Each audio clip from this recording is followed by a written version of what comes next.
Hello guys and welcome to another video. Welcome to another beautiful day, and honestly it's been a while since I last did a Bleach love video. I want to get back on my grind. The last time I did such a video was about 3 weeks ago with the old Gote 13 or the original Gote 13 video, and I'm so glad that video is doing extremely well for my channel, for the size of my channel. I'm happy and I'm thankful that most of you liked it, most of you enjoyed it, and I appreciate you if you dropped a like on the video. Thank you so much. But today we're gonna be looking at something very interesting and something very fun, and this is something that I actually am excited about. And of course we're gonna be taking a look at this guy. Okay, that's not him, this is a fan art of Ichigo with a beard, but the person we're gonna be taking a look at today is a person who is related to Ichigo, and that is the ancestor of Ichigo. And not only an ancestor, but the first ancestor of Ichigo Kurosaki, the first person millions of years ago. Now of course this guy was revealed in the Can't Fear Your Own World light novels, and we learned so much about him, and at the same time we learned so little about him. In fact, it's very confusing because while we don't get a lot of information on him, the information we get about him is just enough to actually help us build an entire narrative or an exposition about this guy, more than we are even allowed to. So this is just fascinating. And the person I'm talking about is the Shiva Ancestor. Now this guy is among the very first in the bloodline of the Shiva clan, and this dude was very prominent in the formation of the Soul Society, in that he was one of the 5 elders of the 5 noble clans, the founders of these noble clans. Now I'm not really sure if the clans were still noble before the division of Soul Society, but we're gonna get back to that later on. Anyways, this guy was one of the 5 most prominent people in Soul Society, or the history of Soul Society, the beginning. I'm talking about the very beginning, even more prominent than Ichibe himself, who has been there since almost the beginning of time. And this was millions of years ago, when the Bleach world used to be one. And it's heavily implied that this Shiva Ancestor even predates the Soul King himself. He existed before the Soul King. Okay, let me just give you a brief rundown on the history of Bleach and the Bleach world. Now in the beginning, the Bleach world was one singular existence. There was no division, there was no real world of the living, there was no Huecomundo, and there was no Soul Society. It was just one singular existence.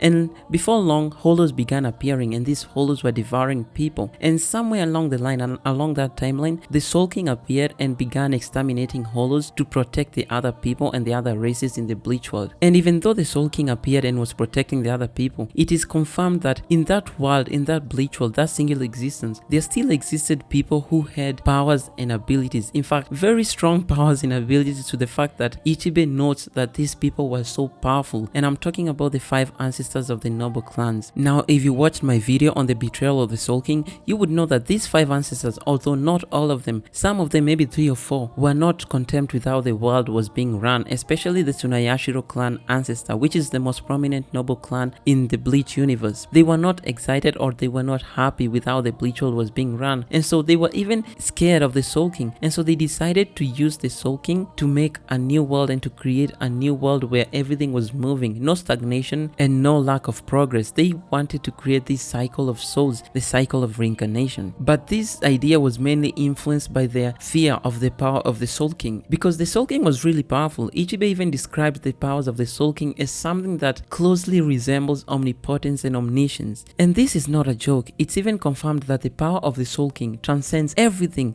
in existence. And while the other noble ancestors were so scared of the Soul King and they wanted to get rid of his power or create a king or make him into a being that they could control, the Shiva Ancestor was very different. He was the only one who was against the extermination of hollows, and he believed that the hollows could exist with other beings and other people in some sort of way, and this really distinguishes him. And in that, we can already see the character of Ichigo in him. Ichigo is not a conventional being or a conventional character. He doesn't do what the system wants, or he doesn't believe in what the system dictates. Ichigo is a man who fights for what he believes in. And in a world where hollows were attacking people, it's very dangerous for you to have a belief that you can actually exist with these hollows, and the others might start seeing you as some sort of traitor to humanity or something. So this really shows that the Shiva Ancestor was committed and was a man of conviction, and he stood up for what he believed, and he wasn't afraid to air out his thoughts, even in the presence of the other noble clan ancestors. Now of course, for you to stand up for what you believe in, you must have the power to defend your beliefs, and this is what leads me to the most interesting part of this video, and probably the reason why you're here, and this is the power of the original Shiva clan ancestor. Now this guy was powerful. This guy was so powerful, even more powerful powerful than characters we have in the current Bleach world. In fact, I can confidently say there is no one who exists in the current Bleach world that can defeat the original Shiva Ancestor. And we have one line, just one line in the Can't Fear Your Own World light novels that confirms that Ichigo's ancestor was a monster of strength, was a total broken monster. But before we get there, I have to guide you through a route so that you can understand just how powerful this guy is. Okay, so when the Tsunayashiro ancestor was afraid of the Soul King, he decided to seal the Soul King, and the other ancestors actually allowed or supported him. And the Soul King was not an enemy of humanity, he was there to protect humanity. So he did what the other ancestors want, and he willingly sacrificed himself. And so they cut his limbs and they used his power to create the new Bleach universe. But as we know, the existence of the Bleach universe, the current Bleach universe, solely relies on balance. Without balance, it will crumble. And so they needed someone who would act as a sort of a level, someone who would balance out the worlds or the different realms in the new universe they had created. And this was none other than the Soul King, and they planned to seal the Soul King. And this is where the Shiva ancestor just says enough is enough. And he's like, okay, we stole his power, we used it to create a new world, we rid him of his power, and now we're gonna seal him? No, this is not fair. And he offered himself to be sealed in place of the Soul King. Now, for those of you who are well versed into the knowledge of the Bleach world and the law, then you know that certain qualities are needed for someone to become the Soul King. This is to make their work easier. You're required to have the three major bloods: the Quincy blood, the Hollow blood, and the Shinigami blood, which stems from humanity. And the Shiva ancestor didn't have any of those bloods. Okay, maybe he was a Shinigami or a human, but we most certainly know he wasn't a Hollow. He didn't have the Hollow blood, and he didn't have the Quincy blood. So how was he gonna hold the universe in place? And he's not stupid. He knows that this requires powers. So this is basically an indication that the Shiva ancestor believed he possessed enough power to essentially carry the entire Bleach universe as we know it now. All those infinite realms, all those infinite dimensions, he was positive that he could hold them in place. He could maintain balance between them. And this is what proves he's a monster, because he wasn't gonna do this through some other,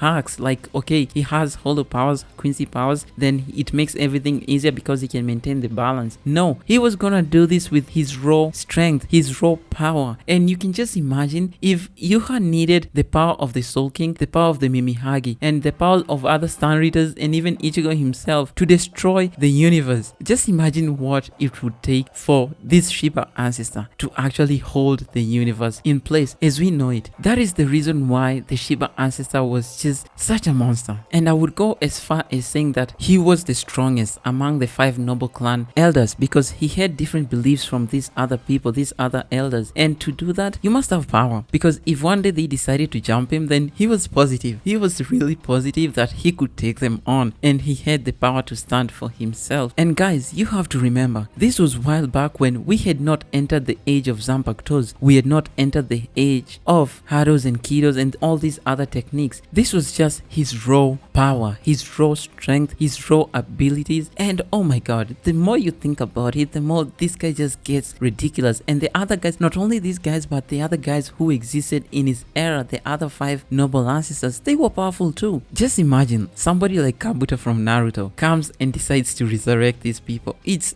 over. These are guys you don't want to be resurrected. These are people you want to keep rotting underground. You don't want these people coming back to fight you. No, they would absolutely destroy you. And this is why I love the Bleach world. This is why I just love the Bleach lore and history. Anyways guys, that was it for Ichigo's ancestor, or the Shiva ancestor. I hope you enjoyed it. I hope you learned something new. Let me know what you think in the comment section. Give the video a like, subscribe to the channel, and I'll be back soon with more content. See you later.